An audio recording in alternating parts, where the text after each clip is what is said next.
Os fiéis celebraram ontem o dia de Santa Dulce dos Pobres. Foi nesta data, em 1933, que Maria Rita de Souza Brito Lopes Pontes fez sua profissão de fé e votos perpétuos, tomando o hábito de freira na congregação das Irmãs Missionárias da Imaculada Conceição da Mãe de Deus e recebendo o nome de Irmã Dulce, em homenagem à sua mãe.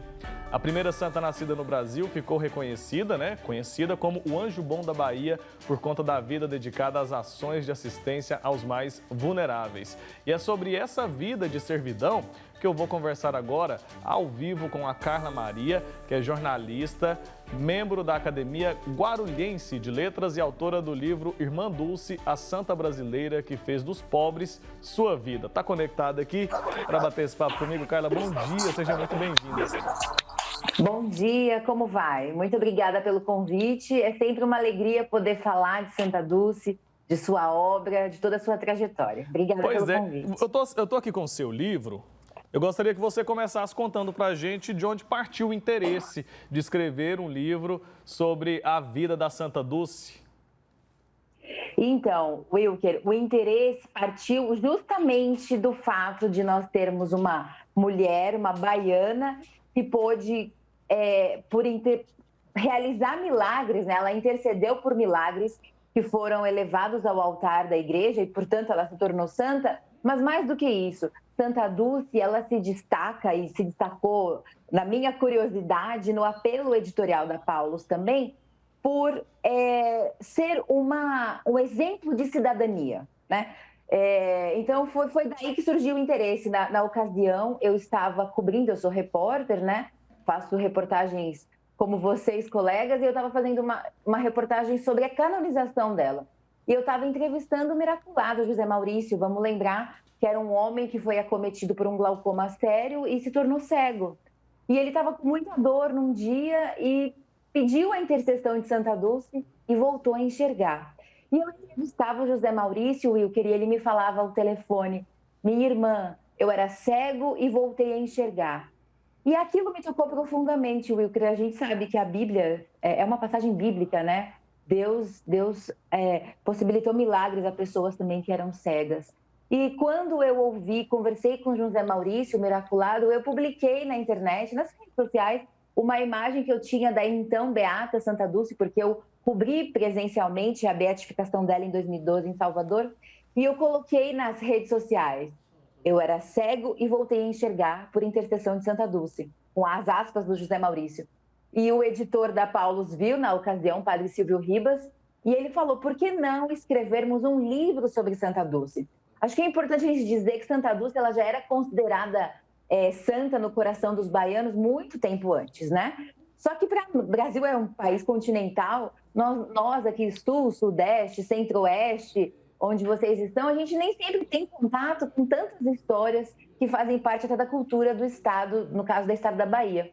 Então, a partir dessa minha publicação, dessa minha estupefação mesmo de conversar com o miraculado, é que surgiu o convite da Paulus para a gente escrever um livro-reportagem para popularizar cada vez mais detalhes da vida dessa mulher, dessa baiana tão incrível e tão à frente do seu tempo. Foi assim que surgiu a ideia de escrever o livro sobre Santa Dulce. Muito bacana conhecer um pouco mais dessa sua história. E o seu livro traz passagens da vida de Santa Dulce, como a história do galinheiro, né? Que muita gente não conhece, muita gente não entendeu. Mas hoje o maior hospital da Bahia, ele surgiu a partir dessa iniciativa de Santa Dulce, né? Conta um pouco pra gente dessa história. Exatamente. Santa Dulce, ela tinha algo que eu acredito que muitos dos que trabalham com a população em situação de rua hoje, ou com os doentes, têm, que é a confiança na providência divina. Santa Dulce, a congregação dela tinha um carisma mais voltado para a educação, mas ela não conseguia atuar de modo integral na educação, porque ela sentia a necessidade de acolher as pessoas em situação de rua que ela observava ali na Cidade Baixa, em Salvador. A gente está falando da década... Santa Dulce foi consagrada religiosa em 1933, quando ela recebe o hábito, como você disse na abertura do programa. Quando ela volta para Salvador, ela faz isso em Sergipe, no convento em Sergipe.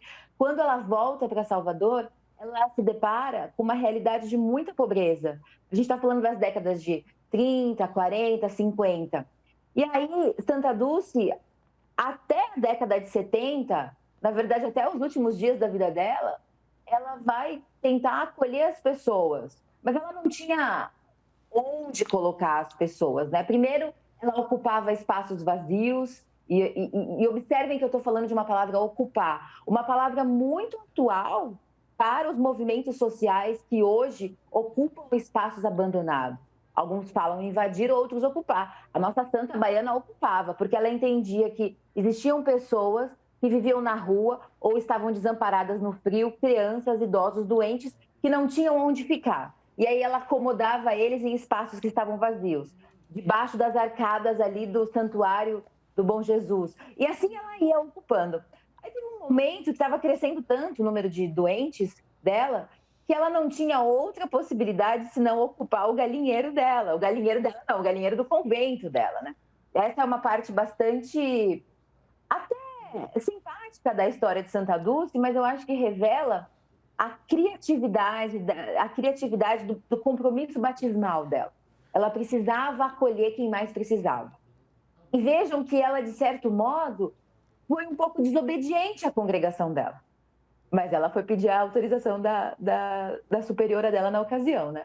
Então, é bonito de ver como que a santidade, ela provoca na gente também, ou provocou em Santa Dulce, uma criatividade, uma coragem, uma certeza Ousadia, de que ela podia né? caminhar, exatamente, de que ela podia caminhar, porque ela sabia que ela não estava desamparada.